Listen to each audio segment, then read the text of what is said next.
lost in the glare of the early morning sun for a moment, and then reappeared as they crashed into the barracks. Spewing flame and debris as the panicked soldiers scurried around the compound, blind with fright. Okay, before we go any further, I should admit that I have no idea whether mortar shells scream at all, much less sound like angry banshees. In fact, I don't know if banshees scream or even get angry. For all I know, they may be the most even-tempered, taciturn monsters on Earth. I've never met a banshee I didn't like because I've never met a banshee, period. As for the rest of the previous scene, well, I'm not too sure about any of that either. The attack was at dawn, so the part about the morning sun has to be about right, though whether the shells got lost in its glare is something you'd have to have been there to know. And it seems logical that the soldiers would be scared, though it may not have affected their eyesight, and heck, maybe they were as calm as dew. Maybe they were used to being attacked at dawn. Or maybe they were disappointed when they weren't attacked at dawn. I'll admit it. I wasn't there. I should have been, and I got really yelled at for my absence. Everyone in the Justice League agreed. Kyle Rayner screwed up. But I'll tell you all about that in a while. Oh, one more thing. Before we get back to the attack, I'm not a writer, I'm an artist. So I looked around for something to imitate and found, lying in a pile of empty soda cans and pizza cartons, the latest Rip Riley novel. That became my model for telling this, I don't know exactly what to call it, memoir, reminiscence. Anyway, the Rip Riley novel, Rip Riley's Cairo Crushdown, became the model for at least the first chapter of whatever it is you're hearing. You may not have ever read a Rip Riley, but you must have seen some. Cairo Crushdown is number 156, according to the cover. I'll bet there isn't a paperback rack in the country at this moment that isn't graced by at least one Rip Riley. I apologize for this digression. I'll try not to do it again. Anyway, back to the attack, which, by the way, was taking place on a tiny Caribbean island called Santa Prisca. The thunder of high explosives continued to rock the jungle and the adjoining beach as the mortars erupted. Then, snarling with hate, the rebel forces burst from the lush greenery and charged down the slope, their AK-47s spitting fiery death as they went. The soldiers, still gripped by panic, were easy victims in the merciless onslaught. Then, the Justice League appeared. Actually, it wasn't the whole league. Sorry.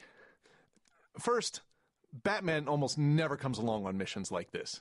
Neither does Plastic Man, which is too bad because he's always good for a laugh, and that's cool. When you're saving the world, a little comedy doesn't hurt. Martian Manhunter and the Atom were busy elsewhere. Am I forgetting someone? Oh, yeah. Green Lantern. Him. So I guess the Justice League was represented by Superman, Wonder Woman, and the Flash. Not a bad group when you come to think of it. I mean, what can't they handle? Certainly not some lame rebellion on a postage stamp-sized lump of Caribbean dirt. Which brings us back to our story. Superman hovered above the spot where the mortars were located and caught two of the deadly shells, one in each hand. He smashed the shells together, causing them to explode in his bare hands. When the flame and smoke had been blown away by the morning breeze, the Man of Steel was smiling. He flew down to where the mortars were positioned and fixed a steely gaze on the rebel terrorists who had been firing. Go ahead, lovers of evil. Do your worst. Please, do not hurt us! Well, okay. Meanwhile, Wonder Woman was also busy. She was spinning her golden lariat as she looked at a dozen oncoming terrorists. The lariat flashed out and encircled them, pinning their arms to their sides. One, however, did manage to work his left upper limb free and took a 9mm Browning semi-automatic pistol from his filthy waistband. Casually, the Amazon princess raised her arms and deflected the bullets with her Amazon bracelets. Don't try that again, my friend. Awestruck, the would-be killer dropped his weapon. I won't, senorita. I promise. Nor was the Flash idle, as Superman and Wonder Woman quelled their share of the lawbreakers.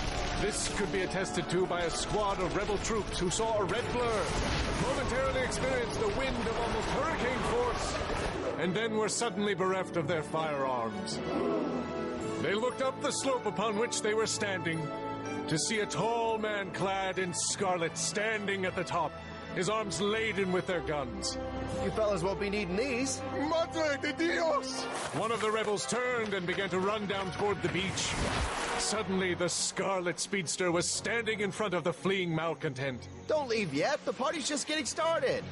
Within moments, the rebel troop was completely disarmed and marching toward the government compound, where soldiers, their calm restored by the cessation of danger, waited with ready weapons. Superman spoke to the captain of the government detachment. They're all yours, Capitan. The uniformed Santa Priscan was gaping. Are you really Superman? Hey, we help too.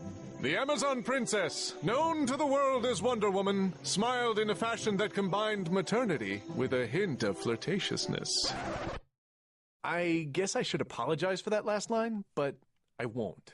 Because when I'm around Wonder Woman, I half want to ask for home-baked pie and half want to ask her what she's doing Friday night, and Saturday and Sunday. So what I wrote reflects the truth as I experienced it, with a dash of Saturday morning cartoons thrown in, and as an old uncle of mine would have said, them as don't like it can lump it. One further confession. That line I gave Superman about lovers of evil, I got it off a sweatshirt that I am absolutely certain was manufactured without his okay. That kind of thing happens all the time to Justice Leaguers.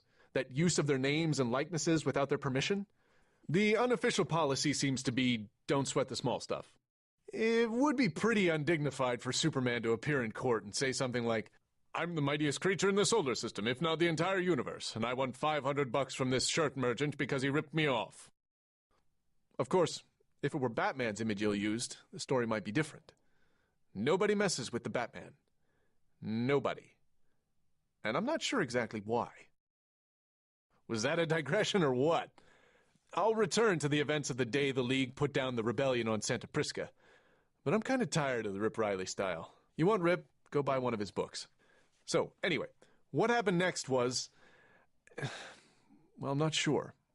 I guess Superman, Wonder Woman, and the Flash went back to League headquarters, which is a satellite in stationary orbit high above the Earth they call the Watchtower.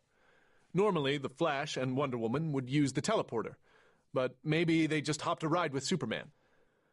Although that high up, there's not enough air to breathe, and the pressure outside a human body is a lot less than the pressure inside, which could cause terminal problems. It's possible to fly to the satellite so fast that lack of atmosphere doesn't matter. Hey, I know, because I do it all the time. In fact, I'd done it that day.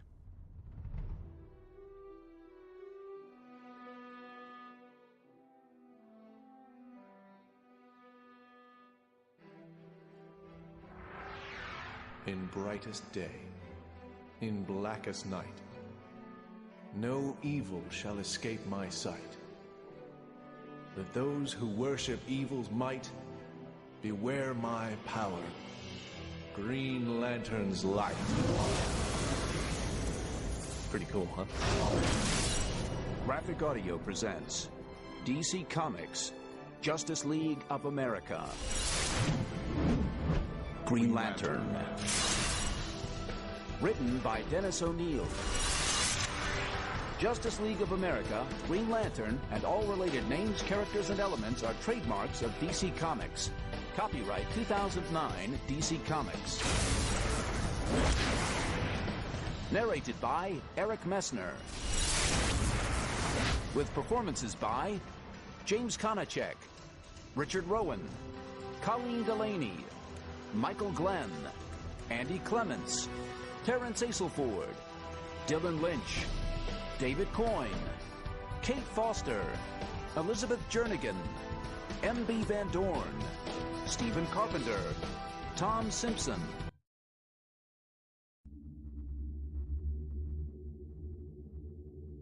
Graphic Audio. A movie in your mind. Elizabeth Jernigan.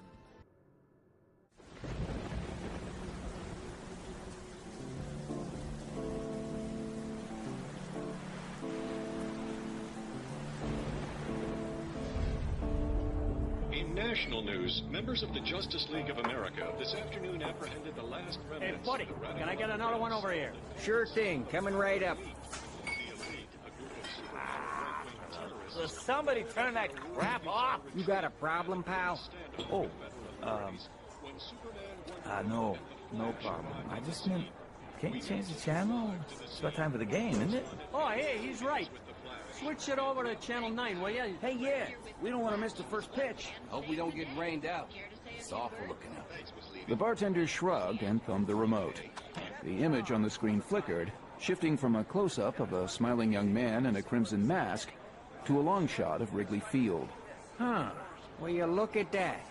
There's blue skies and sunshine at the ballpark. Still got a rainy sky here, though. Well, yeah, I guess that's Chicago for you. I mean, the ballpark's clear across town. Gotta be lots of little, what do they call them? Microclimates. Yeah. Oh, and bartender. I'll take another one of these bad boys when you get the chance. Make that two. The man at the bar froze. The new voice seemed to come from out of nowhere.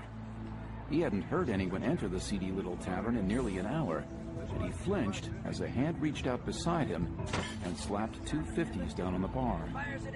It was a large hand with long fingers, the sort of hand that some people would have called elegant. Actually, make that a round on the house. Hey, It's the right time to be here. Sure thing, buddy. The stranger was a big man, well over 6 feet tall, with a shoulder span that a bodybuilder would kill for. The stranger's dark hair fell to his collar in waves, framing his face, just as his neatly trimmed mustache and beard framed a wide smile. Weirdest of all were the stranger's eyes. Their irises were very dark, almost as black as the pupils. Here you go. Thanks. To your health. Yeah, and yours. Thanks, mister. Please, call me Adam. I am, after all, my father's firstborn son. Okay, Adam it is. And I'm Mark. Oh, I know who you are, Mark. I've been looking for you. Is that so? You sure you got the right man? It's a pretty common name. Mark let his right hand drop toward his knee. But just below the surface of the bar, his wrist was suddenly caught in the stranger's hand. That wouldn't be wise, Mark. I know all about the weapon that you keep strapped to your right leg under your trousers. It's foolish to reach for it. I had heard that you don't need to grasp it in order to draw on your power, but then, with all the alcohol you've consumed this afternoon, controlling that power isn't so easy without direct contact, is it? Adam relaxed his grasp, and Mark slowly drew his hand back to the top of the bar. What do you want from me? Just a little friendly conversation on a proposal that stands to greatly benefit us both. Yeah, benefit, huh? You're right. Oh, and why should I talk to a guy who starts a friendly conversation by trying to break my wrist? Because you're not an idiot. Had I meant you any real harm, I would already have inflicted it. I could have killed you in any number of ways before you were even aware I was here. But I didn't. Instead, I bought you a drink. Oh, Mark, these last few days you've been spending considerable time and effort dulling your intellect. But you still have a good native wit, and you must be feeling at least a twinge of curiosity. Let's go to a booth. I think we'll have a little more privacy back there. Mark let himself be pushed toward the shadowy booth, nervous thoughts running through his brain. He'd heard rumors of a crackdown by the DEO, Department of Extra-Normal Operations, but he disregarded them. He wasn't a metahuman or an alien, just a guy who lucked into a great little tool. As they approached the booth, Mark caught a glimpse of his reflection in a bar mirror. A pair of bloodshot eyes stared back at him from around a crack in the glass, and he ran a hand over his stubbly chin. He felt suddenly self-conscious. Yes, this is much better. To answer the question that's on your mind, I am neither a police officer nor an agent of the federal government. And no, I'm not a telepath either. I don't need to read minds, Mark. I can read people. Uh-huh. So what do you read in me? Potential, Mark. Vast, untapped, and unrealized potential. Huh. I'm empty. Here, have my beer if you want. You have power, great power, but it has never had the opportunity to flower.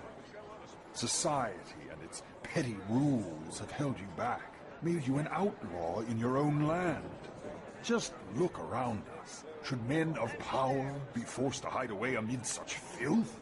Should such slovenly places even exist in a truly enlightened society? No, they should not. This tavern, this city, this entire world has become hopelessly corrupted.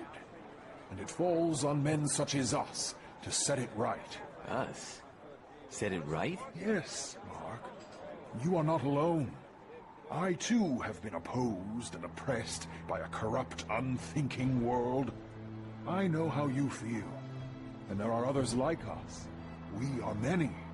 Together, we can make a difference. Look, I'm not much interested in political movements. Nor am I. Politics is not a solution, Mark. It is the problem. It takes power from those who most deserve it, squanders the riches we should rightfully possess.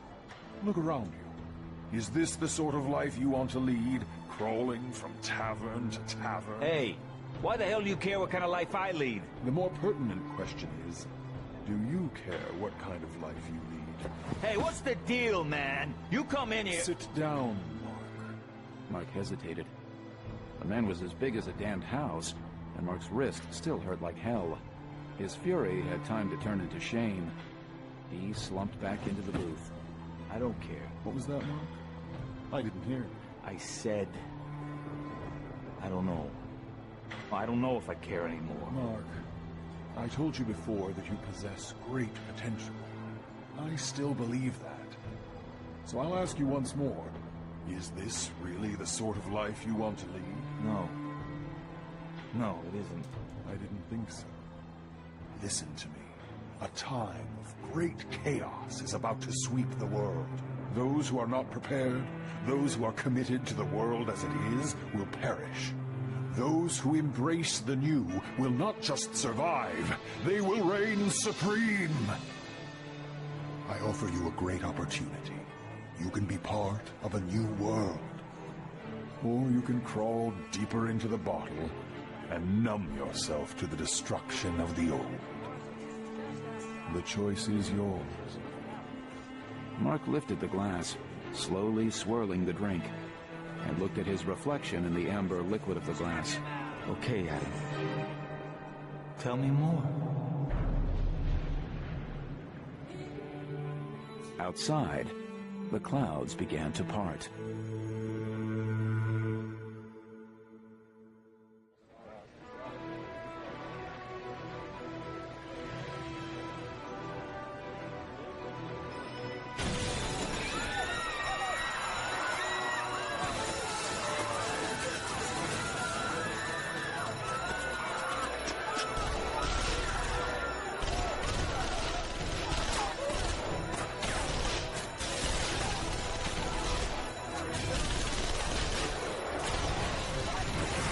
Graphic Audio presents DC Comics Justice League of America Superman. Written by Roger Stern. Justice League of America, Superman, and all related names, characters, and elements are trademarks of DC Comics. Copyright 2008, DC Comics. Superman created by Jerry Siegel and Joe Shuster. Narrated by Richard Rowan. With performances by James Konachek, Colleen Delaney, Thomas Penny, Eric Messner, Michael Glenn, Andy Clements, Stephen Carpenter, Bruce Allen Rauscher, Nanette Savard, David Coyne, Terrence Aselford, Tim Carlin, Michael Raplogle, Faith Potts, Lily Beacon, Christopher Graybill, Peter Stray, Ken Jackson, James Lewis. I apologize. I'm really tired from my morning job. I'll be back back on later on tomorrow. Have a good day.